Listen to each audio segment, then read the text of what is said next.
오늘 내용은 이제 강의 계획서에 나와 있는 강의 계획서의 라이프 로깅을 제가 철자를 잘못 썼더라고요. 근데 하여튼 보니까 라이프 로깅 서비스와 교육 정보 서비스에 대한 이야기를 할 겁니다.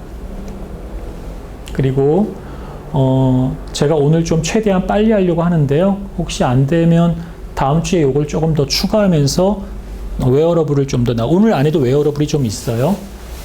그리고 이제 요 그림은 아주 라이프 로깅을 잘 표현한 것 같아요. 이게 만약 디지털에서 우리를 엮어가는 거라면 이렇게 걸어갈 때 우리를 이렇게 엮어가고 있는 거겠죠. 그죠? 디지털 쪽으로 트래킹 되어지는 거겠죠. 오늘 여러분들이 소개하려는 사이트는 사실은 요 내용과 조금 정확하게 떨어지는 사이트가 아니에요. 근데 이제 요 강의 중에 여러분께 도움이 되는 다른 사이트 소개가 있는데 그래도 요걸 한번 보여주고 싶어가지고 소개했어요. 어떤 거냐면 FBI는 어떤 데인지 아시죠? 그죠? FBI가 크리미널 그 범죄 정보에 대해서 통계를 내가지고 보여주는데 굉장히 사실 범죄 정보는 민감한 정보잖아요.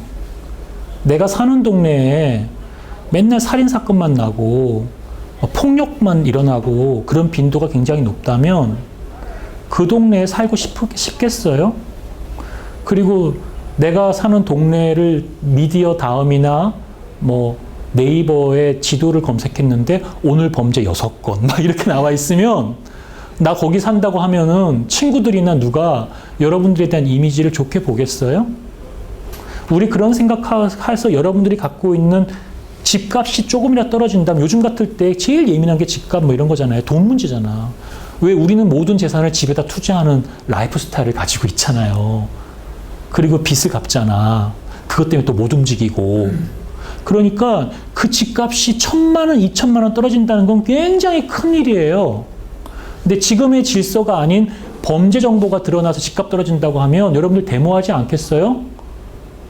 그런 마음도 있을 수 있잖아요. 그러니까 정보 공개라는 부분들이 그렇게 쉬운 게 아니라는 거죠. 그럼 미국 사람들은 안 그럴까요? 걔들도 그런 생각을 했을 거란 말이에요. 근데 내가 지금 이런 이야기를 하고 있는 건데 사실은 우리는 이런 이야기에 대한 고민을 통해서 뭘 바라봐야 돼요? 우리가 배우는 게 교육정보 서비스와 시스템이잖아요. 여러분들 학교에서 정말 이런 교육정보는 어떻게든 간에 공개를 해준다면 전체적인 국가의 교육의 어떤 불평등이나 학습 성과나 여러 가지가 나아질 건 같은데 공개하는 순간 일단 나는 옷을 벗을지도 몰라. 나와야 될지도 몰라. 학부모로부터 머리 끄댕기를 잡힐지도 몰라라고 하는 두려움도 있을 수 있잖아요. 내가 시간이 있으면 여러분과 그런 교육 정보를 하나하나 사례를 듣고 얘기하면서 그래요? 어때요? 하고 받아줬고 막 이러면서 얘기하고 싶어. 근데 여러분들 지금 나랑 강의를 그렇게 안 하고 있어서 아마도 제 강의를 들어도 많이 피상적일 거라고 난 생각을 해요. 그래서 내가 미안한데 그런 것들에 대한 수구에 대한 숙제를 여러분들께 숙제로 남겨놓고 이 강의를 끝낸다는 게 참 미안한데 개인적으로 가르치는 입장에서는 좀 내가 그런 어떤 그 의무를 느낀다는 거죠. 그렇게 보시면 되겠고 그 다음 장을 보시면 그래갖고 FBI가 안에 들어가시면 FBI의 여러 가지 이름으로 그 범죄 정보를 쫙 그 도시별로 지역별로 나타내는데 구글 어스 갤러리를 들어가 보시면요. 구글 어스 갤러리 검색하면 금방 들어가요. 여기 링크 다 걸어놨으니까 다 치고 들어가 주세요. 그리고 저는 여러분들 파워포인트로 강의 교환을 드리잖아요. 그러니까 사실 그냥 치고 들어가면 돼요. 검색한 사람도 있는데 좀 봐라 들어가서. 그래서 치고 들어가시면 이러한 비주얼라이징 한 게 다 있는데 고마운 거는 구글이 지도를 일단 공짜로 준 거고 그 다음에 FBI의 범죄 정보가 올라가서 FBI 크라임 스태티스틱 인 뉴저지란 말이에요. 이게 뉴저지거든요. 뉴저지 주에 있는 FBI가 그 범죄에 대한 통계값을 2013년도에 올린 건데 강도, 도둑 이런 것들에 대한 것들이 굉장히 많이 올라가 있단 말이에요. 지역 지도 위에다가 포인트를 찍어서. 그죠? 그래서 우리는 과연 이러한 결합되는 정보, 그러니까 우리가 그냥 막연하게 범죄 정보가 읽기 참 불편하게 엑셀로 확 보여주면 그거를 이렇게 이해하려고 하기도 힘들잖아요. 나도 살기가 바쁜데 언제 그것까지 보냐, 뭐 이런 마음 생기는데, 그림 위에서 내가 사는 집 위에 빨간색 핀이 확 꽂히면서 어제 범죄 뭐 이렇게 나와 있으면 우리가 관심, 참여에 대한 어텐션, 주의, 그죠? 참여 직전의 마음에 대한 어떤 어텐션이 확 들어갈 거 아니에요, 그죠? 그래서 오 하고 보면은 비주얼라이징 되니까 확 쉽게 와닿잖아요. 그러면 사람이 같은 정보를 가지고도 체험하는 체험의 레벨, 체험의 깊이가 다르잖아. 그지? 이해가죠? 그렇게 되어지면 정책적인 효과, 또 그것에 대한 설득력, 그러한 것들은 굉장히 변화합니다. 이해하셨죠? 그죠? 그래서 여러분들이 가지고 있는 교육 정보가 이제 오픈 데이터로 공공정보로 오픈되어질 텐데요. 공공정보로 오픈되어질 때 이러한 것들에 대한 고민들을 많이 해봐야 돼요. 이 정보가 다른 어떤 정보와 결합될 수는 있지 않을까. 그런 것들에 대해서 보안 측면이건 좋은 측면이건, 오늘 난 왜 이렇게 모기가 날 막 찾아와서 물지? 아까도 막 여기 강의하려고 아까 8시 했다고 왔는데 강의를 다른 교수님이 하고 계셔서 나가서 나무 밑에 앉았는데 막 모기가 막 내 눈앞에 이렇게 지나가더라고. 어둠 속에서. 자, 그래서 보세요. 이 사이트에서 이제 한 번 더 제가 더 들어가 봤어요. 들어가 봐서 이렇게 들어가니까 mapgoogle.com의 갤러리 밑에 디테일로 이런 내용이 나오는데요. 이제 한국이니까 KO고요. 유사한 맵들이 다 있고요. 그 중에서 뉴저지의 범죄 정보에 대한 키워드고, 이걸 이제 스크롤바를 이렇게 스크롤 위로 올리면 지도가 확대되겠죠? 다 경험하지 알죠? UX를. 예, 확대돼서 안에 범죄가 이제 풍선 모양으로 자세히 또 나오겠죠? 아까 그 FBI가 주는 그런 정보를 가져다가 이렇게 표현한 거죠. 그러면 교육 정보를 이렇게 활용할 수는 없을까라고 물어보는 거예요. 제가 사실 요즘에 이제 경찰청하고 경찰대학하고 이제 뭐 계신 분들이랑 뭐 좀 몇 번 미팅을 가지면서 영국의 크라임 리포트하고 이러한 것들에 대한 리포팅을 좀 제공해서 우리가 국민들도 범죄에 대한 정보를 좀 어느 정도 알 때 어떻게 그것을 개인정보나 여타 사회적인 충격이 완화되면서 받았을 수 있는 것에 대해서 고민을 좀 심도 있게 해보자 등등에 대해서 논의를 좀 하고 있는 중인데요. 이 교육 정보를 만약에 여러분들이 한다고 생각해 보면 교육 정보 이렇게 표현한다면 정말 두려운 것 많지 않겠어요? 첫 번째, 제가 우리나라의 어떠한 기관에 상당히 높으신 분들, 정책을 결정하실 수 있는 분들을 만나서 조언을 드리려고 찾아뵈면 그분들이 기본적으로 IoT라든지 공유라든지 AR이라든지 여타 우리가 지금 논하고 있는 빅데이터의 진짜 의미라든지 이러한 것들을 심도 있게 또 자세히 많이 알고 계신 분들이 그렇게 많지 않아요. 그러니까 여러분들한테 강의하는 것보다 훨씬 더 쉽게, 또 바쁘시니까 간결하게 잘 정리해서 좋은 예로 설명해야 되거든요. 그런데 제일 그래도 두려운 것이 안 하고 내가 있는 임기를 벗어나면 문제가 없을 건데 괜히 시작했다가 문매를 맞을 수가 있잖아요. 이해 가시죠? 여러분들이, 그러나 우리가 공부를 하면서 잊지 말아야 될 것은 그러한 두려움과 위기 때문에 그러한 것들을 막을 수는 있고 내가 임기하는 동안에 참을 수는 있는데 언젠가 그게 폭탄이라면 그 폭탄을 누군가는 받게 돼 있어요. 누군가는 하게 돼 있어요. 언젠가는 하게 돼 있습니다. 그러면 그것이 언젠가 하게 된다면 조금은 여러분들이 제 수업을 들었으니까 앞으로 여러분들이 이 나라의 교육의 리더가 될 때까지 이러한 것들에 대해서 계속 고민을 혼자서도 해보고 또 배울 수 있는 사람이 찾아가서 배우기도 하고 또 어떤 포럼이건 뭐건 어떤 공식적이지 않아도 가서 들어보려고 하고 인터넷에도 검색도 해보고 해외에 그런 걸 논의했던 사람들이 없는지도 찾아가는 노력을 하시면 좋을 것 같다는 거예요. 그래서 제가 교육과는 조금 동떨어졌지만 한번 체감해보자, 이렇게 정보라는 것이 공개하는 게 쉽지 않다는 사실에 대해서 그래서 제가 이걸 가지고 왔고요. 역시 뭐 같은 얘기예요. 강의 교환 여기 다 있으니까 다운받으셔서 여기에 들어가셔서 보시면 되겠고요. 그 다음에 이제 동영상을 한번 볼 건데요. 오늘 강의 주제가 라이프 로깅이잖아요. 라이프 로깅인데 뭐 동영상이 바라보는 라이프 로깅이 제가 꼭 뭐 이게 옳다 이렇게 생각한 것만은 아니에요. 근데 다만 이제 제가 라이프 로깅의 동영상들을 몇 개를 본 것 중에서 요거 보여드리면은 그래도 우리 학생들이 좀 재미있게 이해하겠다라고 생각해서 그거 준비한 거니까 한번 보시고 나서 또 토론하고 싶지만 제가 또 일방적으로 거기에 대한 내 생각들을 좀 나눠드리고 그 다음 본론 또 들어가는 시간 가질게요. 그 커피 머신을 이용해서 카푸치노 만들 때 그 계피가루를 이렇게 모양을 만드는 모습도 재밌었는데 그 사람 얼굴 같지는 않더라, 그죠? 아마 다들 느꼈을 거예요.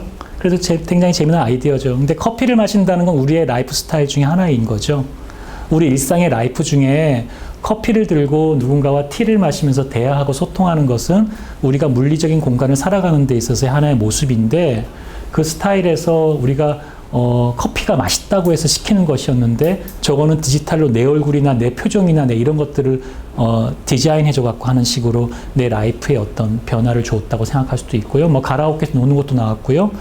또 어때요? 로봇이 나왔었잖아요. 실제 그 로봇 같은 거를 개발을 해가지고 국회의사당에서 로봇가 데모를 하는 걸 가지고 실험하신 분이랑 제가 최근에 이제 그 하와이대에서 박사 마치신 선생님이랑 개인적으로 친한데 그래서 그건 좀 더 제가 깊이 있게 봤어요. 그분 이제 박사학위 논문 제가 좀 가끔 옆에서 좀 거들어드리면서 저도 많이 배웠는데 현존성. 제가 사실 여기서 이렇게 얼굴 보고 가르치지 않고 로봇가 움직이면서 원격으로 내가 내 얼굴을 아주 리얼하게 내 이렇게 내 기미까지 보여주면서 리얼하게 H 뭐는 포급인가 이렇게 높은 화질로 해서 이렇게 막 지나가면서 여러분 얼굴 보여주고 나한테 보여주면 얘가 다가와서 내가 말 걸면 말하고 이렇게 답답만 하고 내가 멀리서 컴퓨터로 작업하고 그러면 좋지 않겠어요? 그래서 난 뭐 어디 저기 뭐 스페인 바르셀로나나 이런 데 앉아갖고 이제 저기 쪽방에 추모갖고 이렇게 하면서 지금 여기 몇 시인데 잘하고 있냐? 뭐 이러면서 이렇게 얘기하는 건 어때요? 현존성의 문제가 그것도 나 아니야? 근데 그 로봇을 갖고 네가 때리면 난 뭐가 되는 거야? 너는 나를 모독한 거 아니야? 뭐 그렇게 내가 생각할 수는 있잖아. 그죠? 내가 이렇게 보다가 누가 때리면 이거 놀랄 거 아니야. 맞은 건 아닌데도. 그러면서 어떤 사람은 이 학생이 나를 모독했느라고 생각할 수도 있잖아요. 그러니까 그런 로봇 하나가 강의실에서 선생님처럼 움직일 때 그러니까 자율성을 갖고 있는 로봇이 아니라 원격으로 선생님이 조종하고 있는 로봇일 경우에 가지고 있는 또 현존성이 또 틀리다는 거예요. 왜? 내가 그 안에 투영되어져 있다고 하는 생각들이 있기 때문에. 저작권도 발달이요. 독일 같은 대륙권에서의 저작권은 어떤 문제였냐면요. 저작권은 돈의 문제만이 아니었어요. 이건 영국에서 N여왕법 이후에 돈의 문제였고 독일에서는요. 인격권의 문제였어요. 왜냐하면 내가 만든 저작물을 네가 뭔데 뺏겨가지고 고쳐버려. 그럼 기분 나쁜 일이에요.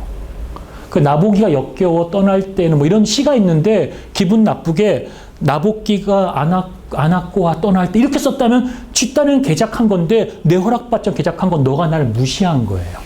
뭐 이런 어떤 인격권적인 측면으로 그것을 바라본단 말이에요. 무슨 말인지 이해하시겠죠? 그런 역사가 있는 것들처럼 로봇이 현존하면 그런 문제도 있어요. 또 아까 라이프 로깅의 첫 번째가 뭐였어요? 내 삶을 다 추적하고 기록하는 블랙박스 같은 거였죠. 카메라 붙이고. 그런 거 사실 저는 개인정보 보호에 있어서 프라이버시 존을 보호하는 측면이고 아날로그적 삶을 지탱하는 부분에 대한 것을 좀 제가 지금까지 활동하면서 좀 주장을 했거든요. 그래서 CCTV를 달면 CCTV를 달지 말아라. CCTV가 너무 쓸데없이 많이 달리면 도둑놈이 저기 없는 데만 가면 못 사는 데는 CCTV 못 달면 못 사는 데가 도둑 틀리고 그런 보안 장치를 높인다고 해서 우리 세상이 좋아지는 것만은 아니다. 뭐 이런 얘기를 많이 했는데 지금 제 강의에서 저는 분명히 여러분들 중에 제 강의를 녹음할 수 있다는 사실을 저는 늘 인지하고 강의를 한단 말이에요. 여러분들을 못 믿거나 그러진 않고 학생들을 믿고 학생들을 신뢰하지만 그래도 이 녹화가 찍혀 있어가 아니라 누군가가 내 강의에 어떤 단어만 잘라가지고 붙여버리면 내가 당혹스러움을 금치 못하고 더러는 어려움에 빠질 수 있겠다라고 생각하면서 강의의 표현과 언어 선택을 신경을 쓰려고 해. 너무 흥분해서 막 이렇게 너무 좀 재미난 표현을 쓰려고 막 너무 오버하다가 실수하지 말자 이런 생각 많이 한단 말이에요. 믿자의 본전이잖아. 그게 뭐하러 그런 짓을 해. 좀 졸리게 가르치면 되지. 좀 좋을 수도 있는데. 다 큰 학생들한테 졸지 말라고 하는 것도 웃긴 거지. 자율성을 포기하는 거지. 근데 등등등의 그런 생각을 할 수 있잖아요. 그러니까 이제는 그러한 상황은 우리가 그냥 문화적으로 인정하고 들어가는 상황으로 바뀌었잖아요. 개인들이 개인을 감시한 시대 아니야. 제가 사실은 이제 제가 40대 이제 중반에 들어가면서 20살 때 같이 대학교에서 이렇게 여학생들 지나가면 앉아서 이렇게 컵라면 먹으면서 막 장난치고 했던 선배들이 이제 40대 후반 들어가니까 대부분 이렇게 책 보자 뭐 하자면 이 선배가 돋보기를 끼고 막 이래요. 그럼 내가 진짜 막 마음이 좀 이렇게 내가 막 마음이 좀 컴다운 막 이렇게 그래요. 그래서 제가 요즘에 제일 큰 관심이 뭐냐면 노안이 좀 늦게 왔으면 좋겠다고. 그래서 내가 책을 좀 더 편하게 좀 읽을 수 있으면 좋겠고 이런 생각을 많이 해요. 그래가지고 제가 좀 약간 뻔뻔스러운데 뻔뻔스럽다기보다 나 자신이 그냥 편하기 위해서 때로는 그냥 주변 사람들이 나를 어떻게 보냐에 대해서 신경을 좀 안 쓰는 면이 좀 있어요, 제가. 그래가지고 이런 구멍 뚫린 안경을 내가 끼고 댕겨요. 이게 눈동자를 운동시킨대요. 그래서 이게 끼고 있으면 장님 같지 않아요, 좀? 근데 누구 피해주지 않고 제가 이렇게 너무 바쁘니까 지하철에서 팟캐스트를 이렇게 들으면서 이걸 끼고 이제 동영상 같은 걸 이렇게 보고 있단 말이에요. 팟캐스트나 이런 걸 열어놓고 테드 같은 거 좀 이렇게 보면서 오늘 들었던 테드도 재미난 내용들이 많더라고요. 그런 걸 이제 보고 이렇게 듣고 짜투리 시간을 이용하는데 그러다 보면 순간순간 내가 이게 귀가 좀 나빠서 크게 듣고 이러면은 이제 안압력을 지나치는 거야. 바꿔 타야 되는데. 그래갖고 오늘 순간 갑자기 이게 또 시야가 좁아요. 이게 걸을 때 쓰면 안 되거든. 넘어지기 쉽거든. 근데 이걸 끼고 있는데 오늘 왜 하필 또 그랬는지 몰라요. 그래가지고 껌 파는 사람 같다고. 그가 적극적이에요. 갑자기 평상시에는 말하다가 적극적이에요. 껌 파는 사람 같아, 맞아.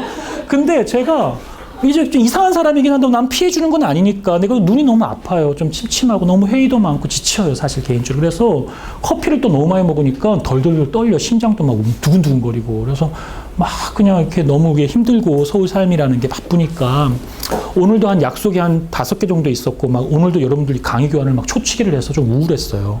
왜냐면 미리미리 여러분 강의를 준비하기 위해서 많이 준비하면 좋은데 내가 왜 이렇게 얇게 사는가 이런 고민했거든요.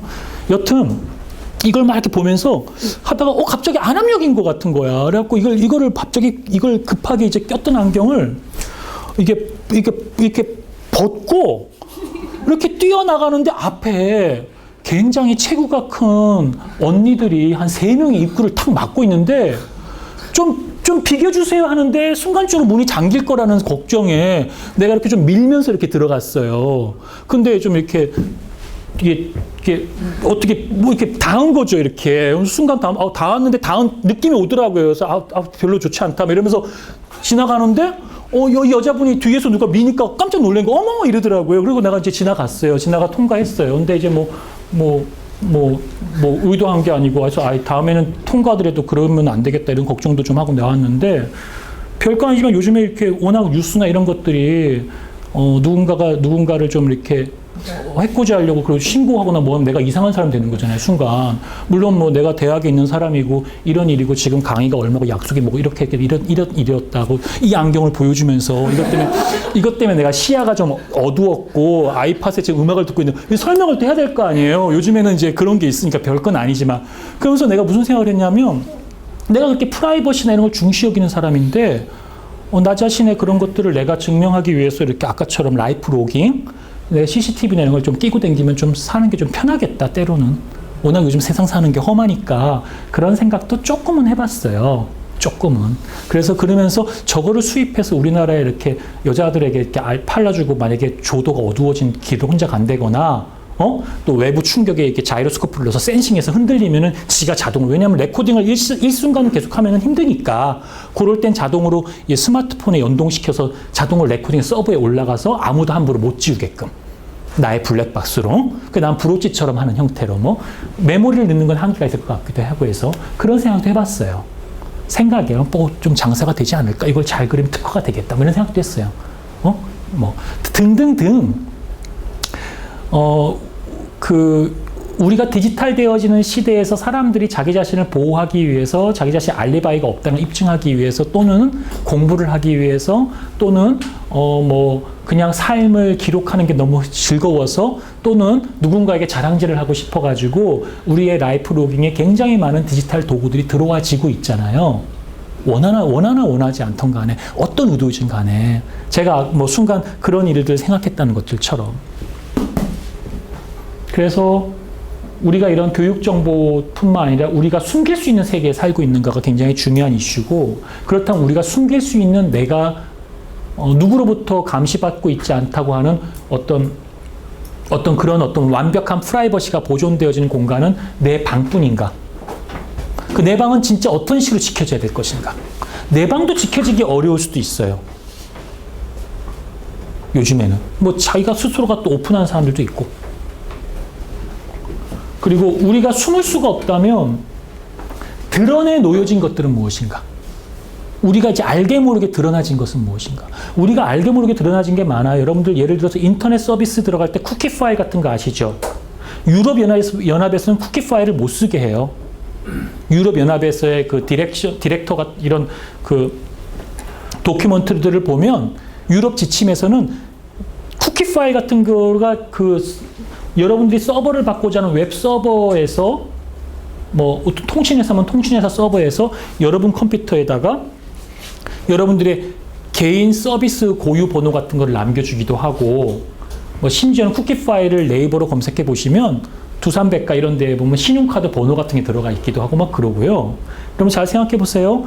여러분들 페이스북이나 뭐에 로그인할 때 편리하고 싶어서 체크하면 자동으로 로그인 하잖아요. 자동으로 로그인할 때 그 아이디와 패스워드는 어디에 있을까요?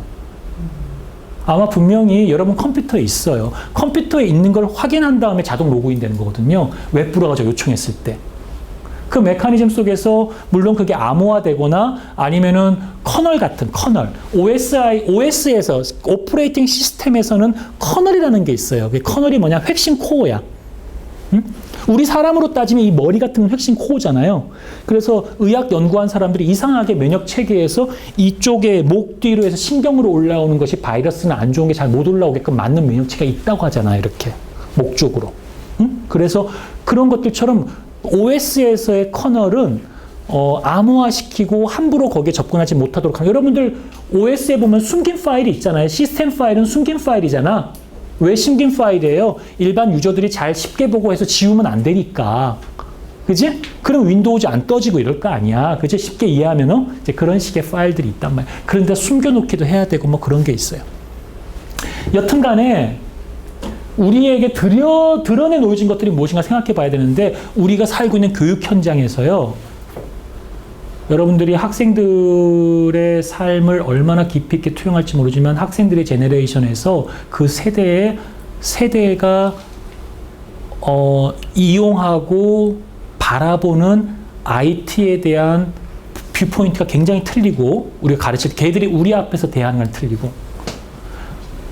제가 이제 제 사촌 조카가 하나 있는데 이제 대학생이에요. 그래갖고 이제 맨날 이제 집안에 제가 공부 잘하는 사람은 아닌데 대학에 있다 보니까 이제 사촌 누나가 맨날 장모가 이러면서 우리 집에 누가 얘 앞으로 진로에 대해서 잘 조언해 줄 사람이 있냐? 네가 그래도 삼촌인데 좀 잘 얘기해 줘라. 이런 식으로 얘기하면 이제 걔를 만나면 얼마나 애가 이렇게 고상한 언어를 쓰고 얼마나 정중한지 내가 너무나 감동을 받아서 몸속에서부터 뭔가 얘를 내가 키우고 도와줘야 되겠다 이런 생각이 들어서 아는 교수한테 걔가 어디 독일에 가고 싶다고 해서 독일 유학 간 교수한테 소개시켜 줄게 이런 것도 하고 그랬는데, 어느 날 이제 보니까 친구들끼리 카톡하고 친구들끼리 이렇게 대화가 한 80%인가 70%가 거의 욕이라고 하더라고요. 그래갖고 약간, 요즘 친구들이 좀 욕을 많이 쓴대요, 일상에서. 그래서, 그렇구나. 이제 제가 몰랐던 세계가 있는 거죠. 그러니까 우리들에게 드러놓여진 것들이 분명히 있다는 거예요. 그거를 우리 교육 현장에는 여러분들이 그 도메인 정보를 써주셔야지 사실 저도 그걸 보고 한번 디자인을 할 수 있고 그걸 보고 이야기를 할 수 있다고 생각을 해요. 그죠? 그 다음에 설령 우리가 직접적으로 알려주는 주민등록번호가 아니더라도 고객 서비스 번호 이런 것들이 다른 정보와 연결되는데 예를 들어서 주민등록번호를 함부로 기록하거나 저장하지 못하라고 되어 있거든요. 그래서 여러분들 고유의 다른 고객 서비스 번호, 이런 학번 이런 식으로 번호가 있어요. 그럼 그 학번이나 고객 서비스 번호를 알면 그 번호를 타고 여러분들의 주민번호, 현재 사는 주소, 휴대폰 번호, 심지어 신용카드, 사용 내역 같은 게 연결되겠죠. 그러니까 연결되어진 정보를 표식하는 정보니까 그것도 여러분들을 표시하는 굉장히 중요한 메타코드거든요. 그런 게 교육 현장에도 있지 않을까요? 그죠? 주민번호를 저장하지 않을 뿐이지. 그래서 그런 것들도 굉장히 연결된 정보로 의미가 있고 교육 정보가 그러면은 의도한 바는 아닌데 이 정보가 다른 정보랑 결합되면 어떻게 될까요? 그래서 생기는 사이드 이펙트. 좋으면 상관이 없는데 누군가 나쁜 사람이 나쁜 마음을 쓰면 어떨까? 그래서 내가 여러분께 말씀드리는 거예요. 교육은 삶의 전 과정에서 영향을 미치는 거잖아요. 이제는 우리가 정규 과목만 딱 배우고 수업 끝난다가 아니지 않아요? 나는 지금도 불만스러운 게 왜 나는 대학에 등록금을 많이 냈는데 왜 AS를 안 해주고 그러지? AS는 네가 할 문제인가? 내 딴에는? 난 유치원 때 굉장히 훌륭한 걸 배운 것 같은 유치원 선생님을 통해서 한 번씩 야단 좀 맞으면 철들 것 같은데 뭐 이런 생각도 해봐요. 왜 그들과 나는 지금도 연결되어 있지 않은 거지? 나의 그런 바램은 조금 있는데 물론 나 중고등학교 선생님 만나고 싶진 않아요. 그때 선생님들이 그 폭력적인 학교의 분위기에서 나는 물론 뭐 나름대로 그냥 야비한 학생이었기 때문에 공부를 잘한다는 이유로 맞거나 하지는 않고 반장은 했지만 아주 지금도 생각해 불쾌해요. 그때 시스템은. 여튼 뭐 그런 것들 이런 편리함으로 잃어버리는 게 많죠. 예를 들어서 사람들은 이제 기억력을 잃어버렸대요. 저 진짜 대표적인 사람이에요. 전 주민 여러분들의 전화번호를 뭐 단축번호로 아는 정도, 단축번호도 1에서 10까지 정도, 나머지는 아무도 몰라요. 기억하는 게 아무것도 없어요. 도대체 내가 뭐 하는 사람인지 모를 정도예요. 왜 그래요? 우리는 전화번호를 이제 외울 필요가 없는 거죠. 우리는 기억이라고 하는 것이 우리의 머리에 어디에 저장되어지고 기억이라는 것이 어떻게 연산되어져서 더 많은 걸 기억할 수 있고 기억이라는 게 공간이나 이런 장소의 좌표 속에서 어떻게 배치되어질 수 있고 그럴 때 기억의 스킬이 더 는다는 것에 대한 기억 자체에 대한 디스커버리를 전혀 훈련하지 않아요, 이제는. 사실은. 그래서 우리의 기억력이 점점점 디지털 머신에 의해서 사라져가고 있죠. 좀 더 빠르게 할게요. 여튼 라이프 스타일의 감지 기술을 이제 이야기할까 해요. 이제 그런 문제에 대해서 한번 고민을 해보시고요. 일반적인 내용인데 이건 다시 한번 반복하는 거고요. 논문이 여러분들이 보기에 되게 좋은 논문이에요. 하이퍼 커넥티비티 환경의 스마트 러닝 프로토타입 연구인데요.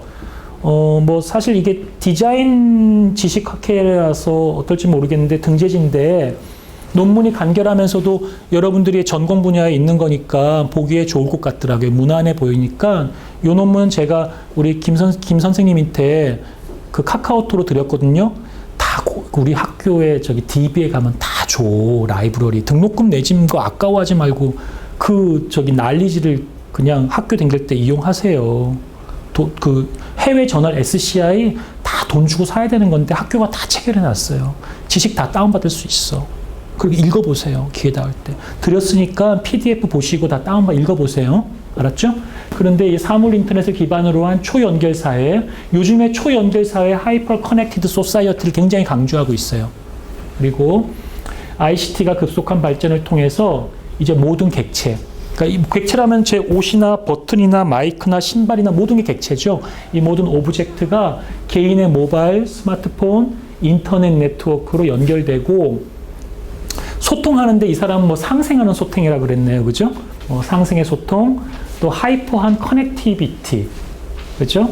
그래서 어디서든지 구성되고자 하는 목적에 따라서 새로운 연결 체계가 이루어지고 가령 예를 들어서 내가 오늘 저녁 때는 카레를 만들어 먹고 싶어요 라고 했을 때 여기서도 새로운 커넥트를 만들 수 있죠. 나에게 제일 적합한 카레를 알려주고 함께 만들 수 있는 조력자를 커넥팅 시켜줄 수 있겠죠.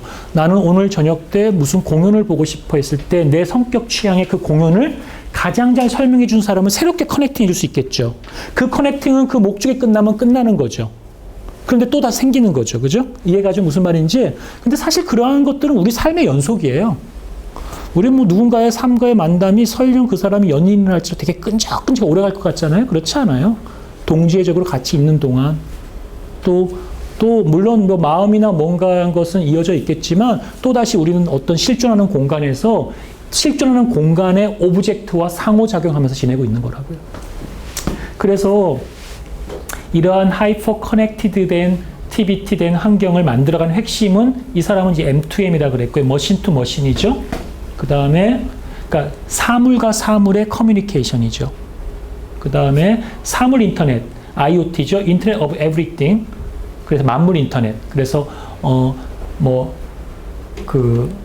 이런 사물의 인터넷이 들어가는 것이죠. 물론 사물의 인터넷이 또 들어가기 때문에 머신 투 머신도 될 수 있겠고 또 등의 객체 간의 지능화되어진 커뮤니케이션 시스템으로 볼 수 있다는 거죠. 그래서 이런 것들을 통해서 우리의 맞나요? 우리의 라이프 스타일과 하이프 커넥티브를 본다면 디바이스가 있을 수 있고 네트워크가 있을 수 있고 서비스가 있을 수 있다고 구분한 거예요. 그러니까 이제 우리가 이제 개념을 잘 이해하기 위해서 학자들이나 우리 공부할 때 구분을 하잖아요. 그런 구분들을 많이 보시면 공부란 게 그런 건 뭡니까? 결국은 경계를 짓는 거죠. 경계를 짓는다는 건 뭐예요? 그 경계를 기준으로 안과 밖이 있죠. 경계를 기준으로 안과 밖이 있으면 이 경계가 중심, 너는 라인을 넘었어 라는 표현이 있잖아. 그죠? 넘지 말아야 할 선을 넘었어. 이러면 이제 용서할 수 없는 거잖아. 그 전까지는 뭐 용서가 된단 말이야. 이해가요?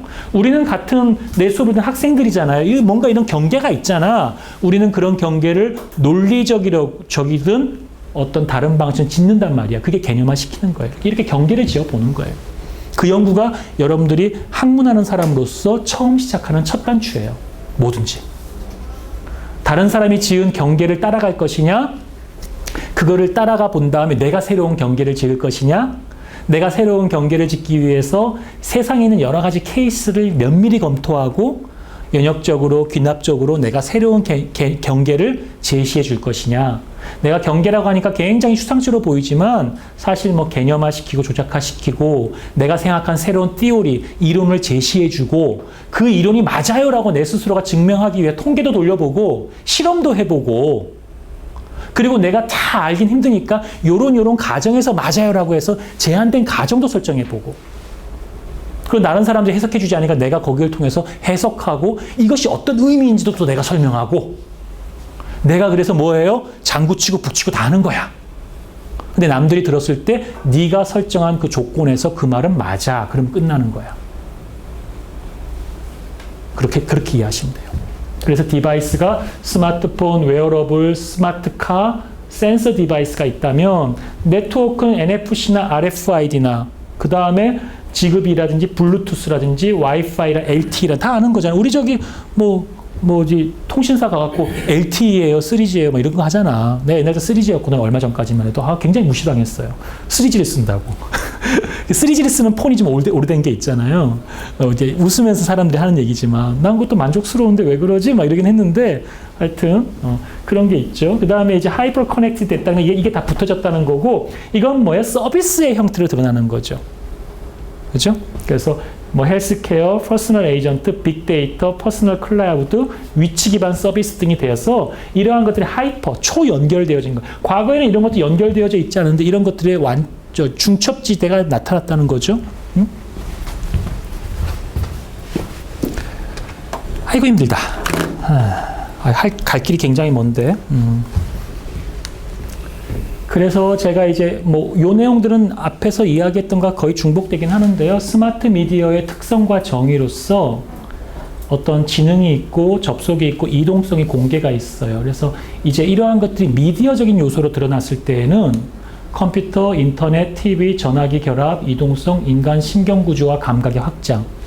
뭐 이런 표현들이 되겠고요. 유선과 무선의 네트워크를 통한 서비스에서는 서버 또는 뭐 사용자 간 접속, 서비스 간 접속, 상호작용성, 또 뭐 ASMD, 또 클라우드 서비스, 멀티 스크린 서비스, 다양한 기능의 종합 플랫폼 서비스, SNS의 관계 서비스 등이 있고요.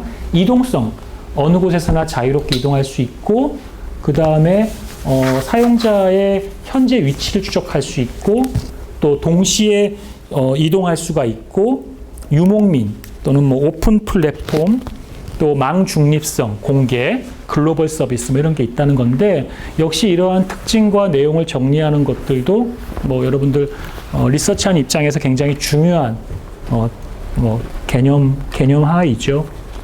그런데 이제 그러한 것들 중에서 잠깐 순서가 틀린 것 같은데,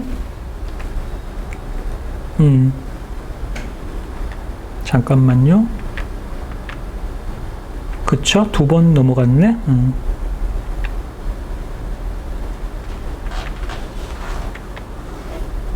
두 칸씩 넘어갔군요. 어쩐지 좀 이상하다 했어요. 원래 그 다음에 이걸 하려고 했었어요. 그 사물통신의 M2M이 이제 이렇게 있으면 얘가 이제 IoT로 연결되어지는 모습이죠. 이해가시죠? 그림을 보니까. 같은 설명들을 자꾸 이렇게 반복해서 보면은, 그렇겠구나라는 게 좀 이해가 갈 거예요. 그래서 그 그림을 가지고 온 거고요. 하이퍼 커넥터 환경에 M2M과 IoT와 IoE가 어떻게 바뀌는지에 대한 개념에 대한 이야기고요.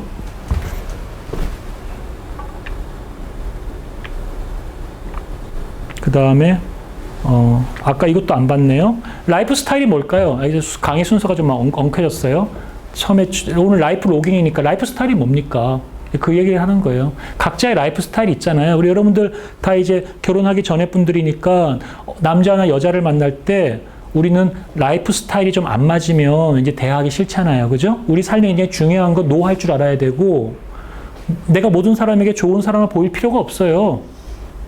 안 맞는 사람도 있을 수 있는 거예요. 적도 있을 수 있고. 다만 내가 그 사람이 싫다고 해서 모함을 한다거나 비열한 방법으로 그냥 공격하지만 않으면 되는 거예요. 그냥 난 제가 싫은데 그냥 있는 거예요. 이유 없이 싫을 수도 있어요. 이유 없이 싫을 수 있잖아. 그죠?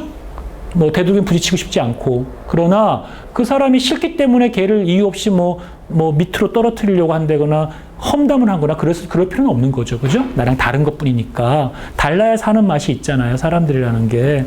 그래서 라이프 스타일이 우리가 다르다고 얘기한단 말이에요. 그거는 옳고 그름의 문제가 아니라 뭐 내 취향의 문제이고 내 테이스트의 문제잖아요. 그죠?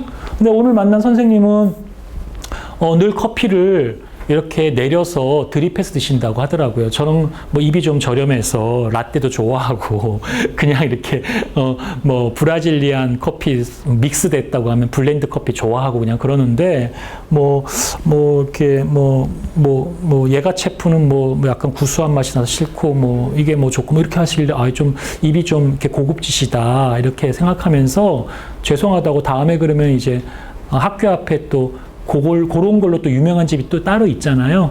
글로 모시겠습니다. 웃으면서 이야기를 했거든요, 아까. 그런 것들은 내가 비난할 거리가 아니라 그 사람에게 존중해줘야 될 굉장히 중요한 취향이란 말이에요. 우리의 삶의 라이프 스타일이 있다고요. 우리가 비록 정규화되어진 삶을 살다 보니까 9시 일어나야 되고 무조건 학교 가야 되고 자율학습을 해야 되고 뭐 등등의 삶들을 통해서 우리가 모범적인 라이프 스타일을 강요하는 부분은 있지만 우리가 점점 나이가 들어갈수록 내 삶의 라이프 스타일을 내가 찾아간단 말이에요. 그래서 라이프 스타일은 좀 그런데 다 건강이나 생체 정보에 국한된 느낌으로도 와닿기도 해요. 웰빙 뭐 이러면서 라이프 스타일을 강조하는 게 좀 있거든요. 잘 보면 서비스적으로. 응? 뭐 건강한 라이프 스타일, 웰빙 뭐 이러면서 아침에 주스 한 잔, 뭐 몸에 그런 독을 빼는 주스 뭐 이런 거 나오는 게 있잖아요. 그죠? 다 그런 게 이제 비즈니스적인 거. 실시간의 활동 정보, 수면에 대한 거. 아침형 인간, 저녁형 인간. 저는 진짜로 저녁형 인간이었어요. 나는 학교에서 나를 아침 일찍 학교로 보낸 것이 내 인생에 굉장히 큰 낭비였다고 생각하는데 안 가면 안 되니까 차라리 나를 한 11시에 학교에 가게 하고 새벽 2시까지 공부시켰던 게 훨씬 더 좋았을 텐데 막 이런 생각 많이 해요.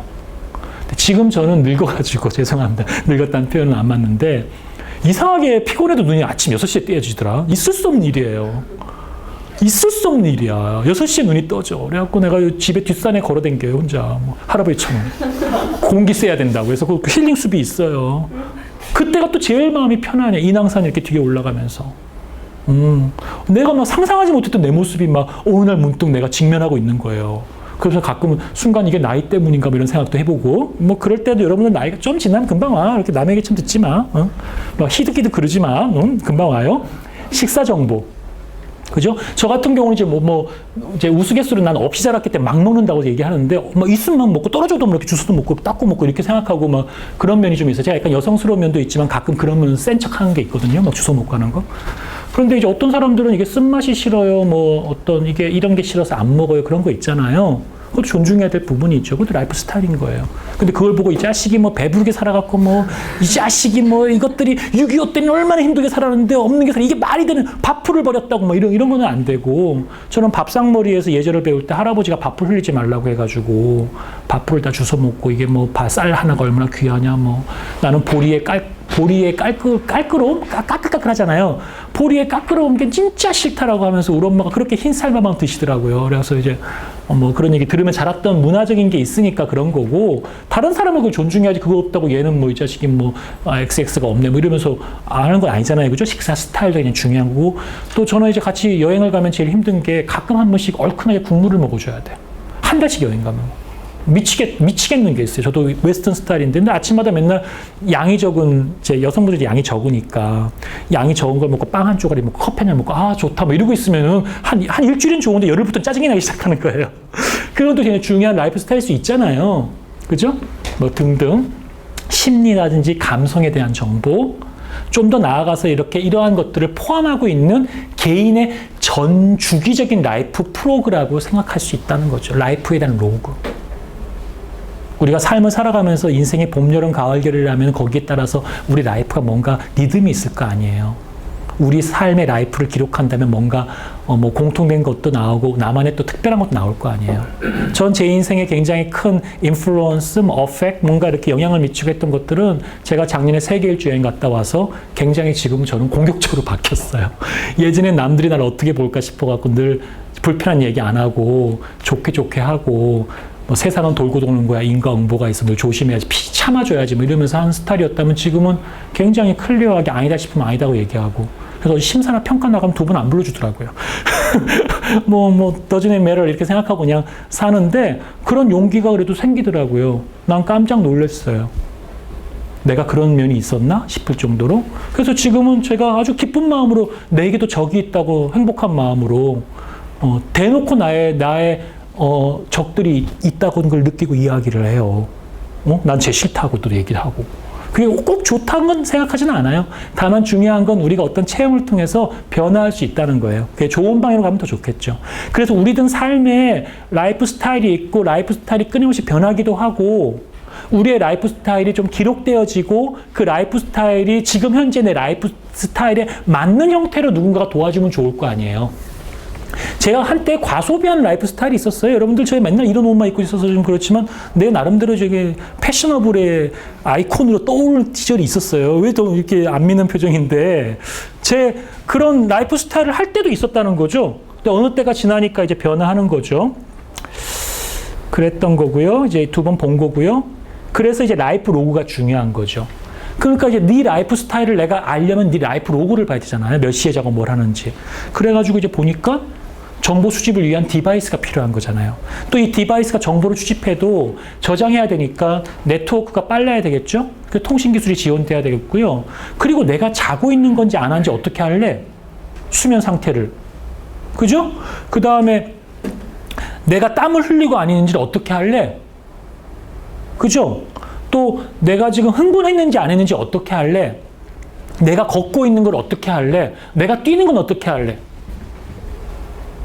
내가 강의 중이라는 건 또 어떻게 할래? 뭐 이러한 모든 것들을 알아내기 위한 센싱이 필요하겠죠. 우리 이미 스마트폰으로 많은 걸 알아내고 있어요. 그리고 이제 웨어러블 디바이스가 나오면 더 많은 걸 알아낼 거예요. 그리고 학생들은 그 웨어러블 디바이스를 그냥 눈 뜨고 일어날 때 내 팔처럼 생각하고 차고 나타나는 애들이 나오겠죠. 여러분들이 아마 뭐 한 50살쯤 됐을 때 2040년, 2030년 뭐 이럴 때 태어난 아이들이 수업에 학교에 들어오는데 나 태어났을 때부터 손에 차고 있었는데요, 이 밴드? 이 밴드가 내 신체 기능을 얘기해 주는 이 밴드에서 하트 표시가 있어서 나 사랑에 빠진 거예요. 나 너 보는데 하트가 지금 세게 빨갛게 됐어. 책임져. 뭐 이러한 것들을 우리가 믿고 이게 내 감정이다라고 믿을 수도 있을, 뭐 이런 너무 지나친 상상인 것 같은 표정이라서 저도 그냥 즉흥적으로 떠오른 생각이에요. 네. 그럴 수가 있다는 거죠. 이런 웨어러블의 형태죠. 그러니까 웨어러블이 지금 구현 가능한 기술로서 나타나고 있으니까 내가 제가 웨어러블을 강조하는 거지, 또 다른 뭐 과거의 기술은 그걸 얘기했을 거예요. 근데 지금 여러분들께 설명시키기 쉬운 가장 가까운 지금 기술로 소개되니까 지금 2015년 5월 이 시점에서 현재 이머징하고 있는 최신의 기술이니까 소개를 해주는 거라는 거죠. 그래서 여러분들이 이 기술이 갖고 있는 원리와 이해를 파악해서 2030년, 2040년에 나올 새로운 기술이 있어도 이 교육의 원리, 뭔가 내 강의할 때 잃지 않고자 했던 원리를 계속 추적해 가셔야 돼요.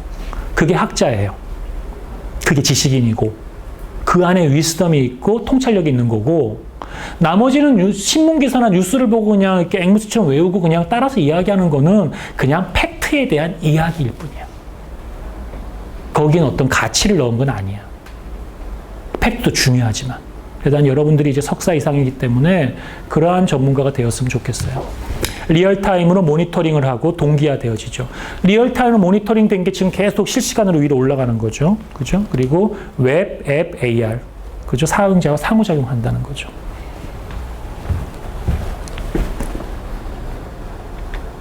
그래서 아까 본 거고요. 그래서 이제 라이프 로그를 어떻게 수집할래? 정보를 이제 이런 이야기가 나와서 제가 이제 여기 보면 이제 요 논문은 라이프 로그 기반의 스마트 웰리스 서비스 시스템이에요. 그래서 라이프 로그라는 것을 검색해 보니까 쓸만한 논문이 여기 하나 있던데, 라이프 로그의 그 웰리스니까 웰빙, 그죠? 라이프 스타일이 약간 웰빙과 좀 결합된 서비스로 많이 표현되다 보니까 이제 그런 의료나 이런 쪽으로 이제 이야기를 하는 건데, 처음엔 의료지만 점점 더 의료에서 우리 일상생활의 걸로 확산되어지겠죠. 우리 라이프 로그를 추적하는 것 중 굉장히 중요한 거는 쓰레기통이 아니라 저기 냉장고에 있는 여러분들이 뭘 먹고 한 걸 봐서 여러분들이 채식주의자인지 고기를 좋아하는 사람인지 고기를 일주일에 얼마나 먹고 있는지 또 여러분이 좋아하는 음료가 뭐 어떤 건지를 다 알 수 있겠죠. 그러면 삼성전자가 만약에 LG전자가 냉장고를 만들 때 인터넷에 연결시켜서 스마트 냉장고를 만들면 삼성전자는 여러분들이 어떤 걸 먹고 있고 어떤 걸 좋아하는 패턴의 사람이라는 걸 알게 되면 여러분이 살고 있는 동네의 사람들은 특히 어떤 고기를 좋아하는지 알게 되고 어떤 요일날에 그 고기를 끓여 먹는지도 알게 될지도 몰라요. 이러한 문제가 또 대두될 수 있는 문제겠고, 그러한 것들의 처리의 문제 등도 굉장히 중요한 문제겠죠. 학생들의 우리가 끊임없이 이야기하는 학생들의 공교육에서는 학생들의 인성을 가르치는 한계가 있어요. 다 가정 문제라고 이제 보통 선생님이 말하고 그 말이 대체로 경험적으로 맞아요. 왜? 아이는 어려서부터 부모와 함께 자라기 때문에 부모로부터 받는 어떤 보고 배우는 게 크니까 다 임마 네가 잘못해 네 새끼 이렇게 된 거라고 다 비난을 하죠. 그럼 우리 사회의 시스템의 문제는, 우리 사회 공교육의 문제는, 공교육은 긴 라이프 스타일에 있었던 거를 다 쫓아가지고 임팩트하게 짧은 순간에서 공교육이기 때문에 뭔가 그걸 바로잡을 수 있는 임팩트가 있는 거 아니야? 병이 있었기 때문에 의사가 또 고치는 거잖아요. 교육적으로. 물론 근본적인 걸 고치기 위해서는 그런 게 필요하겠죠.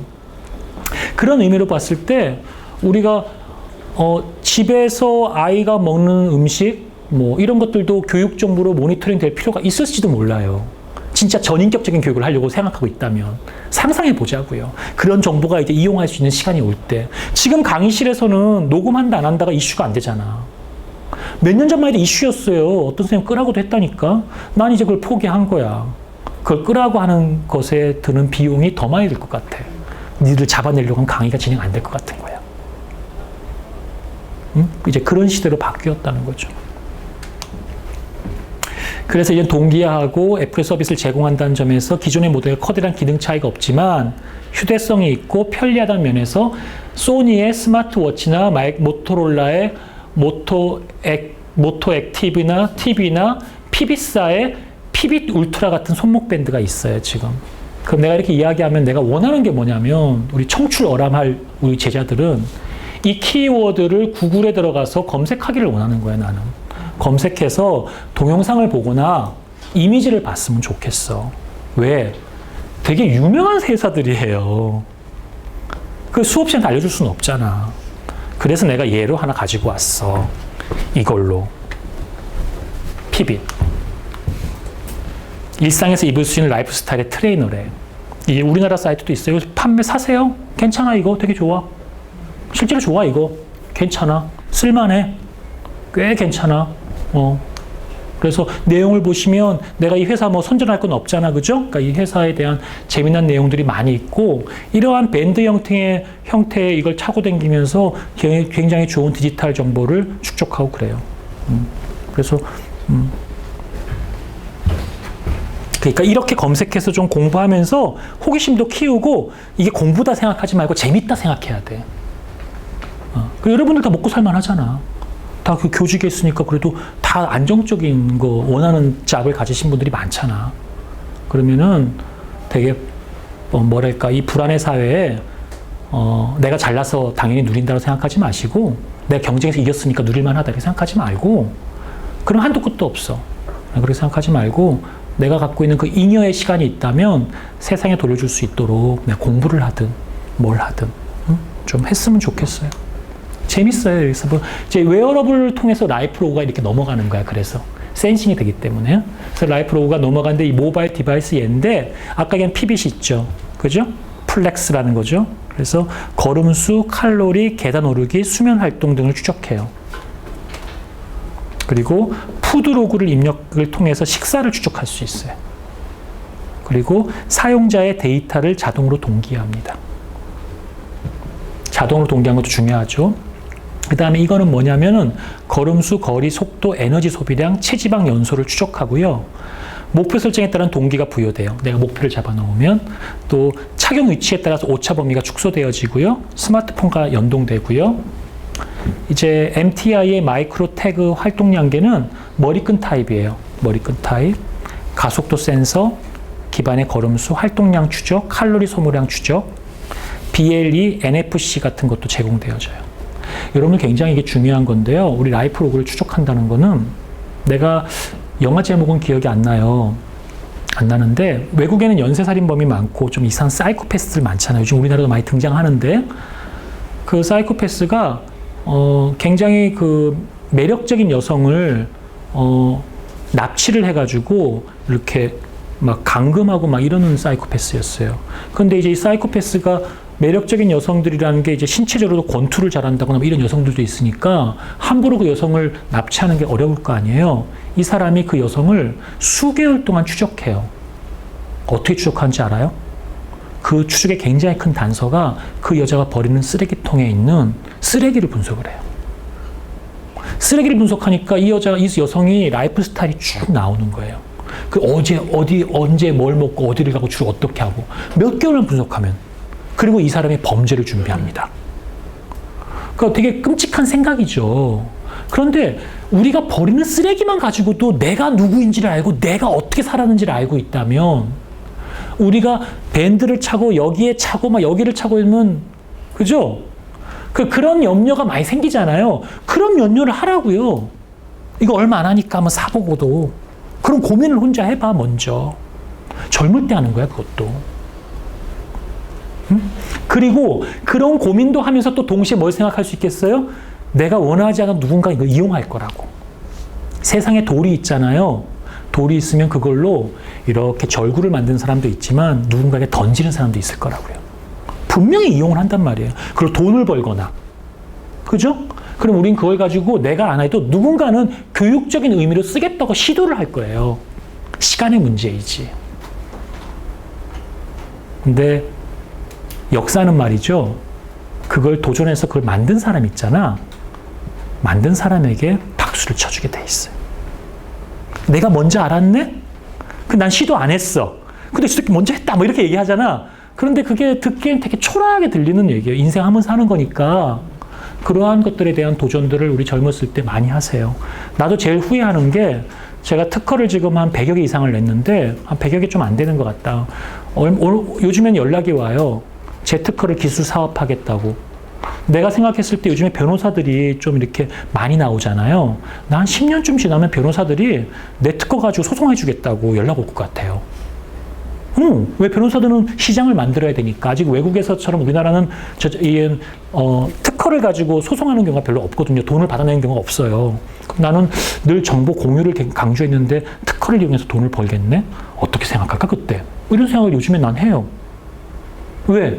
나는 그냥 특허를 내고 싶어서 막 술만 먹으면 막 특허가 막 꼬리가 생각나는 거야. 그 나랑 술을 같이 먹는 사람이 있었잖아? 내가 39 이럴 때? 나는 그냥 특허가 매일 뭐 이렇게 닭이 알을 낳듯이 나오는 거니까 그냥 주는 거야. 너 옆에 있었다는 이유로. 너 가끔 그런 거 있잖아. 어느 그림을 잘 그리는 대가 선생님인데 그 사람의 치과 의사다, 뭐 병 해주는 의사 선생님인데 주치의다 이러면은 나중에 그분이 나한테 병원을 고쳐줘서 고마워요 이러면서 내가 그림 하나 그리는 게 이제 드릴게요 했는데 그 사람 나중에 고우였어. 뭐 이런 식인 거잖아. 응? 그런 식인 거잖아. 나는 진짜 만난 사람이 해줬어요. 고우는 아니고 내가 그냥 하여튼 했었어. 몇 년 지나서 혹시 내가 크게 팔리면. 지금은 그런 것들을 그런 걸 사는 기업체에 제 특허가 많이 매입되고 있어요. 껌값 같은 거죠. 나 잊어먹고 있는데 월급에 뭐가 확확 들어오면 기분 좋을 거 아니야. 근데 제가 처음에 그 특허를 낼 때 사람들이 되게 많이 질투를 하고 특허 내서 뭐 하냐 그러고 자기 돈 안 내면서 나 좀 보니까 이렇게 자기 이름 안 실어줘서 기분 나빠서 그런 것 같더라고. 좀 같이 좀 잘난 체하지 말고 좀 이름 넣어주고 그러면 좋은데 혼자 해먹는다고. 근데 나는 내가 해서 내가 하는 건데 뭐 그지? 근데 이제 쉽지 않더라고요 사는 게. 여튼 간에 그러한 것들에 대한 준비를 하고 지금 노력해 보세요. 응? 난 지금 후회하는 게 그런 것들을 가지고 내가 좀 더 액티비티 할 때 뭐 외국에 나가서 어디서 한번 그냥 이렇게 도전해 봤을 걸 왜 안 했을까? 근데 맨날 생각하잖아. 그 카카오 다음, 나 카카오 옛날 때 먼저 생각했거든. 왓츠업 보면서. 나 왓츠업을 옛날 때 오래전부터 봤어요. 왓츠업 보면서 왓츠업 같은 거 우리나라에 만들면 대박이다라고 생각을 몇 번 했었어요. 거짓말이 아니야. 난 그 기술을 아니까 그걸 하겠다고 생각했는데 그래도 없는 형편에 그걸 하려니까 이제 전 재산을 다 걸어야 되잖아. 그리고 주변에 왓츠업 얘기하면 아무도 모르잖아. 나 지금도 내가 쓰는 서비스들 중에서 나 혼자 가입자야, 대한민국에. 이런 게 몇 개 있어. 미친 거잖아. 나 페이스북이 좀 우울해서 몇 번 가입을 탈퇴하고 해서 그렇죠. 제가 처음에 페이스북 했을 때 대한민국에 쓰는 사람이 몇 명 없었어요. 슬라드 쉐어도 마찬가지야. 뭐 내가 소개한 옐프, 인스타그램 요즘에 떴잖아. 나 옛날 때도 인스타그램 혼자 쓰고 있었어. 이상한 사람이 인스타그램 올리고 있으니까. 그거 뭐냐 그러고. 나만 이상하잖아. 핀터레스트 안 떴지. 쓴 것 중에 안 뜬 것도 있어, 우리나라에서는. 세계적으로 떴는데. 응? 그런 게 있더라니까. 그래서 여러분들 살아가면서 그런 것들을 노력 많이 해보세요. 인생이 되게 재밌어져요. 난 왜 그러지 못했지? 그래서 내가 우리 제자들에게는 내 강의를 들으시면서 이제 우리 사는 시대는 크리에이티브가 중요한 시대라고 다 얘기하는데 크리에이티브를 어떻게 구현하고 어떻게 내놓고 크리에이티브가 진짜 뭐고 내 삶의 크리에이티브를 어떻게 만들어갈지 우리 굉장히 두렵잖아요. 근데 계속 그런 고민을 하세요. 내가 이제 뭐 정규 강의는 앞으로 안 하려고 마음을 단단히 먹고 있지만 나중에 뭐 학생들이 성적 따주고 나서 F를 줘도 기분 좋게 연락을 주면 기분 좋게 내가 F 줘서 미안하다, 뭐 C 줘서 미안하다, 뭐 이러면서 내가 술도 사고, 그렇게 할게요. 어려운 게 있으면 아이도 내주고. 웨어러블 통한 라이프 로그인데요. 구글 글라시스를 보면 안경 타입이죠. 이거 다 알고 있는 거죠, 그죠? 그러니까 이제 구글 글라시스 쓰면 내가 보는 게 더 저장되는 거잖아. 그죠? 저장되는 거잖아. 근데 내가 은큼한 사람에서 보는데 여성의 특정 신체 부위만 보고 있어. 뭐 미친놈이잖아. 여성이 근데 요즘에 노출을 많이 하잖아요. 그것만 저장해도 팔릴 수가 있잖아. 그럼 문제는 어떻게 할래? 그 너의 욕망의 표현이었는데? 본 걸 어떻게 하라고 보여줘서 뭐 이런 식으로 따질 수도 있잖아. 내가 찍은 게 아니라 자동 찍히는 건데 어떻게 디폴트가. 그럼 뭐 임마 디폴트로 임마 그런데 찍으면 블로킹 마킹 처리되거나 이렇게 돼야 될 거 아니야. 근데 우리는 이제 일상생활에서 그렇게 되는 것들에 대해서 이제 좀 이렇게 많이 이렇게 변화된 거예요. 얼마 전에 신문 기사를 봤는데 어떤 여성과 남성이 앉아 있었는데 남성이 키득키득 웃으면서 여성의 뒷모습을 찍더래요. 근데 마침 그걸 본 여성이 경찰이었어. 그래서 시애키하고 여자분한테 너 찍었다고 얘기해가지고 뒤져보니까 그런 유사한 사진 찍은 게 너무나 많은 거야. 그래서 얘는 이제 당연히 문제가 있는 사람이 됐죠. 그래서 당연히 그건 처벌을 받죠. 그런데 구글 글라스가 인식해서 터치하고 일부러 걔 그 표를 막 포커스를 맞추고 이런 게 아니라 지가 그냥 이렇게 보다가 본 거야. 근데 찍혀 녹음이 된 거야. 이렇게 되면 어떡할까? 그런 생각도 해볼 수 있잖아. 그런 생각하면 재밌죠? 재밌지? 자다가 깬 것 같아요? 그런데 관심 있으면 그런 생각 계속 해보는 거야. 그러다가 긍정적으로 쓰자고. 우리가 나쁜 걸로 쓰지 말고 긍정적으로 생각하면서 그걸 통해서 그 사람의 관심해서 뭐 그런 게 너무 어딕티드 되어 있으면 이제 성범죄 풀어주는 데가 상담받게 하고 학생들 중에서 또 학생이 간판에 관심 있으면 간판업자로 키울 수 있도록 하는 걸로 좀 진로 지도도 해주고 학생이 지나가는데 지하철에 시가 있잖아. 유독 그 시를 읽는 사람도 사진 찍는 사람도 있어요. 시 안 봐? 난 가끔 그 시 보고 싶어가지고 그냥 일부러 처음부터 끝까지 한번 걸어가 본 적도 있는데 가끔 자주 바뀌주잖아. 한 번씩은 또 사는 게 막 힘든데 내가 되게 좋아하는 내 사랑 방에 갇혔네 이런 거 있어. 시가 괜히 또 마음이 뭉클해져가지고 일단 지하철 보내고 그 다음 지하철 타는 거지. 그리고 전화기 번호를 한번 뒤져보는 거야. 누구 걸레이어들 없는지. 역시 아무도 없죠. 교수라고 막 뜨는데 전화해서 내 사랑 외사랑 확 빠졌네요. 이러면 막 교수가 막 상관 막 회의하다가 이게 미친 애가 이거 왜 인가 이런 생각 있잖아. 그지? 이제 혼자 그냥 생각하고 상상해보고 말고. 자, 헤드폰 타입, 이런 타입이 있죠. 이거 보세요. 되게 재밌잖아요. 유방암 조기 진단 스마트 브레이지어예요. 온도 센서 탑재를 통해서 종양 관련된 온도를 지속적으로 모니터링하는 거죠. 내 삶의 모니터링이 지속적으로 되어진다는 것도 아주 정확한 모니터링을 타임 인터벌을 두고 측정하는 거랑 지속적으로 내 모니터링을 쭉 하는 거랑은 또 가치가 있을 거 아니에요. 그죠? 그런 의미로도 쓸 수 있겠죠.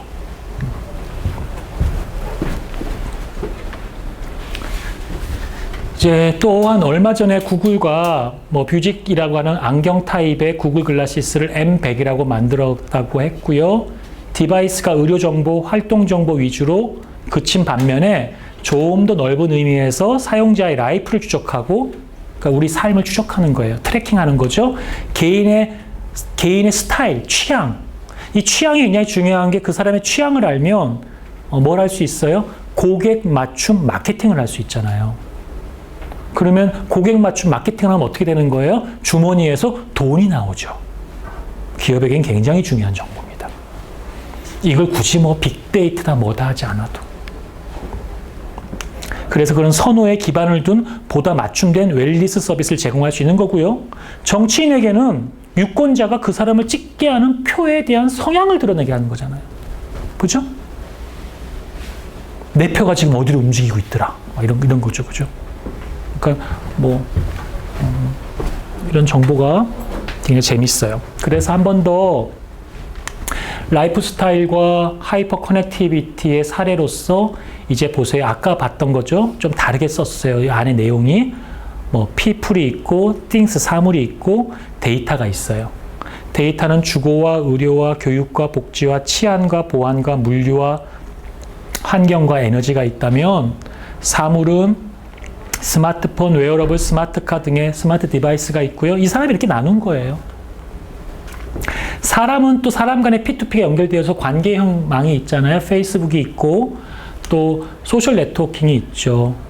그죠? 그래서 우리 소셜 네트워킹에서 많이 자랑하고 싶어지는 사람도 있고 일상을 보여주는 사람들도 있고 별별 다양한 형태의 사람들이 있으면서 또 페이스북에 지치기도 하고 그리고 상처 입기도 하고 또 그러면서 한편으로 또 관계 맺기를 희망하기도 하고 외로워 부들부들 떨기도 하고 우리가 그런 디바이스를 통해서 우리의 감정들과 우리의 욕망들이 분명히 형성되어지고 움직이고 흔들리고 있다는 거죠. 우리 삶 자체가 굉장히 사람이라는 것 자체가 불안정한 거니까 그런 게 표현되어지는 거죠. 그래서 이거 저번 시간에 설명했던 건데 한 번 더 넣었어요.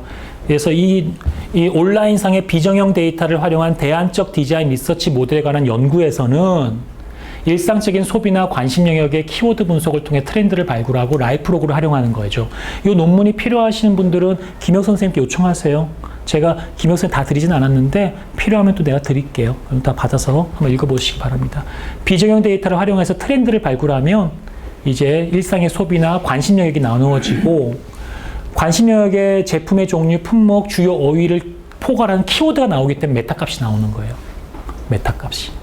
그리고 이때 연령별, 성별 요소를 기준으로 키워드를 추출하면 기업이 소구하고자 하는, 기업이 얻고자 하는 정확한 해당 타겟을 얻죠. 그래서 대부분의 분석이 조금 보면 클러스터링 분석이에요. 군집화 시키는 거예요. 막 비정형 데이터가 막 흩어져 있는데 새롭게 해석해서 이건 이런 그룹이라고 새롭게 그룹핑을 잡아주는 거예요. 내가 너희들을 남성과 여성으로만 쪼개버리면 얼마나 이게 비민주적이고 비인간적인 놈이냐, 내가. 얼마나 수준 떨어진 인간이야. 내가 여러분들을 석사 1학기, 2학기, 3학기를 나누면 내가 얼마나 정형화된 인간이냐. 나를 통해 니들이 무슨 신선한 걸 느끼겠냐. 내가 너희들을 가지고 머리 긴 사람과 머리 짧은 사람 나누면 그 또한 얼마나 기분 나쁘냐, 피지컬하게. 내가 키 큰 사람과 키 작은 사람, 성적 잘하는 사람, 못하는 사람을 나누고 나에게 친절을 베푸는 놈과 친절을 베푸지 않은 사람을 나눈다면 내가 여러분들에게 IoT에 관심을 갖고 있는 사람, 소셜 네트워크에 한번 구현을 해본 사람, 내가 못 봤던 새로운 분야, 내 강의에서 자꾸 질문점이 더 많은 사람들끼리 호기심 천국 사람들끼리 모아놓고 내 강의에서 진짜 뭔가 하나의 임팩트를 딱 받아가지고 그것만 가지고 좀 몰두해보고 싶어 하는 그룹이 있는 친구를 새롭게 그룹을 내가 찾아낸다면 내 강의가 너희들을 좀 더 섬세하게 세그멘테이션 한 거 아니겠니? 우리는 지금 그렇게 안 살잖아. 그렇게 안 사니까 좀 불만도 있잖아. 그런 그룹핑을 잡고 그런 걸 해보자는 거지. 왜 나는 대학교 때 영어 수업을 들을 때 레벨 1, 2, 3였었지. 1, 2, 3 시작해서 듣는데 지금도 레벨 1, 2, 3 다시 테스트 봐서 보냐고. 나는 그때 삐삐 쓰다가 지금은 스마트폰을 쓰고 있는데 뭐 이런 생각을 해볼 수 있다는 거야. 그런 생각을 해야 된다는 거야. 우리는 당장 돈을 버는 사람들이 아니라 우리는 학문을 하는 사람들이니까. 적어도. 내가 이제 석사다, 박사다. 아주 퀄리티 떨어지는 나라이니까 우리가 직업을 갖고 얘기하고 그 사람이 사회적으로 최고로 성공한 레벨의 직업을 가지고 불러줘요. 대법관으로 나오면 대법관님이야, 나와도. 국회의원이면 국회의원이고 전무면 전무야. 웃긴 얘기죠. 그건 직업일 뿐이야. 직함이었던 것 뿐이고. 여러분들은 어딜 가나 이제 석사로서, 박사로서 내가 학문을 하는 분야에서 어떤 이유로 했건 간에 그 어려운 코스를 거친 사람으로서 자기가 거기에 대한 책임감도 갖고 의무감도 갖고 또 거기에 대해서 자기가 분명히 존중받아야 된다고 하는 것도 가지시고 내가 문제인식을 가지고 그걸 탐구하셔야 돼요. 그거 내가 꼭 잊지 말라고 늘 강조하는 거고요. 그래서 로그 파일을 계속 이용해 타겟글이 생기는 거야. 나눠주는 거야. 그래갖고 라이프 로그를 보는데 오늘날에는 스마트 기기로 GPS도 이용하고 카메라도 이용하고 NFC도 이용해서 라이프 로그에 정보 셋이 들어오는데 정보가 이제 하나가 아니라 로그 파일이 세트로 들어오는 거야. 어떻게 세트로 들어가냐면 위치와 소비 내역이 세트로 붙어 있고 너희들의 스마트폰의 음악의 플레이어에 있던 기록과 그 음악 플레이어의 취향에 대한 그룹과 남성, 여성이 세트로 들어가 있고, 또 여러분들이 빠르게 걸었던 스텝에 대한 기록과 그 위치가 세트로 들어가 있고, 이렇게 세트로 들어가면 어떻게 돼요? 훨씬 더 새로운 세그먼테이션을 할 수 있겠죠. 이해가요? 그런 내용들이 여기서 설명되어져 있어요. 조금만 더 끝낼게요. 그래서 라이프 케어 플랫폼은 크게 이렇게 나와줘서 이걸 이제 플랫폼으로 구현하려고 이 사람이 이런 표현을 쓴 거예요. 라이프 케어 컨텍스트 올 사실 상황인지 맨날 하던 프레임워크예요. 거기에 이제 라이프 케어라고 써준 거야. 이렇게 이제 그걸 좀 더 기존의 연구에 있던 시스템의 것들을 좀 이름을 또 다르게 붙이면서 안에 모듈들을 추가하고 개념들을 넣는 것을 통한 작업이야. 그러니까 세상에 새로운 걸 만드는 게 아니라 전통적으로 해왔던 것에서 차용해서 이제 쓰는 거야. 그리고 이제 LCAF라고 하면서 라이프 케어 서비스와 디벨롭먼트 인바이러먼트로 구분한다 이렇게 얘기해주고 이제 이 아키텍처가 쭉 나와요. 그래서 날리지 레포지토리에서 지식을 저장하고 저장소에서 또 거기서 컨텍스트 컨트롤 모듈을 통해서 문맥 지식을 뿌집어내고 뭐 이런 이야기가 이 상황대로 쭉 나오는데 그거 어려울까봐 안 넣었어요. 그 다음 장에는 그냥 소개만 한 거야. 넘어갈게. 이제 여러분들은 시스템을 설계하려면 이런 것들을 넣어주면서 나누어주고 설명해주고 시스템 구성을 짜서 오픈 API로 어떻게 붙인다까지 들어가야 되겠죠. 외부로 붙이니까 커뮤니티 컴퓨팅에 대한 것이 이해가 되겠죠. 외부께 붙어지니까 리소스를 가지고 오니까. 아이고 마음이 급해서 그냥 좀 빠르게 가게 됐네요. 그래서 그래도 우리가 교육 정보인데 제가 여러분들한테 교육 정보에서 생각만 하라고 해놓고 교육 정보를 너무 문헌 얘기를 안 해준 것 같아서 오늘 일부러 요 내용까지만 하려다가 요걸 좀 더 갖고 왔어요. 여기에 보면 이제 라이프 로그의 교육 정보화는 뭘까 해서 우리나라가 ICT의 1단계, 2단계, 3단계의 교육 정보에 대한 내용이 나와 있잖아요. 정리가 잘 돼 있죠. 그래서 뭐 교육 정보를 위한 안정적 기반, 세계 수준의 인프라 구축, 교수 학습 활동의 ICT 활용, 이러닝 보편화, 개인 맞춤형 학습 지원, 유비쿼터스, 고등 평생 분야 정보 확대. 자, 초중 등은 에듀넷 개통, 에듀넷, 사이버 가정학습만 많이 들어본 걸 거예요. 학교에서 학생과 교원의 능력 개발, 웹 2.0 기반의 에듀넷의 재구조화. 뭐 요즘엔 정부 3.0과 연동되는 것도 고민하겠죠. 고등교육의 학술은 학술 정보 서비스 e캠퍼스 구축, e캠퍼스 이러닝을 통한 대학 교수 학습 지원, 라이브러리 2.0 이러닝 통한 대학 교수 학습 촉진 진흥법, 교육행정 서비스는 학교 생활기록부 전산화 프로그래밍에서 교육행정 정보 시스템을 개통하죠. 그거 알죠? 다 예상을 하고 있죠. 그리고 교육행정 정보 고도화, 뭐 교육재정 시스템 도입, 그 다음에 초중고 정보 물적 기반, 정보 물적 기반의 안정화, 뭐 이런 것들 나와 있죠. 우리가 뭐 이러한 시스템들 역사들이 있다는 얘기를 제가 하려고 교육 정보니까 한번 보여드린 거고요. 오늘 교육의 맥락과는 뭐 꼭 맞진 않아요. 근데 이제 여러분들이 이런 것들도 좀 필요하지 않을까 싶은 마음에 S가 자기주도형 스마트 러닝의 특징이죠. M이 모티베이티브 흥미, 어댑티브, 리소스 프리 이런 것들을 한번 읽어보세요. 시간이 없으니까 넘어갈게요. 우리 교육 정보에서 중요한 컨셉이라는 거죠. 그리고 이제 그렇게 해서 참여 개방 대하 커뮤니티, 옛날 땐 참여, 개방, 공유 이런 거밖에 없었는데 요즘에 이제 또 교수들이 연구하면서 참여, 공유, 개방, 커뮤니티, 협력, 뭐 콜래보레이터 뭐 이딴 거 막 집어넣고 내가 이런 거 얘기했다고 얘기하고 이런 게 중요하다고 이런 컨셉으로 해야 된다고 막 얘기하고 막 그래요. 뭐 좀 사기 같지만 그래도 다 세상은 또 그렇게 해서 발전하는 거고 사기는 아니에요. 우리가 추상화되어져 좀 답답한 거지. 내가 와닿지 않으니까. 그래서 경계가 소멸되어지고 누가 교수인지 아닌지 학습자인지 모르죠. 근데 우리는 지금 분명히 알죠. 내가 가르치고 주면 내가 혼자 떠드니까. 이런 거는 이제 알 바가 없어. 참여가 안 되잖아. 개방, 자유로운 접근과 사용, 그죠? 활발한 상호작용, 대화, 커뮤니티. 뭐 전혀 내 수업에는 반영 안 되고 있네요. 그죠? 나중에 저기 수업, 여기 무크에 올라가면 니들이 저기 못했던 질문을 댓글로 달아. 애프터 서비스 해줄게, 내가.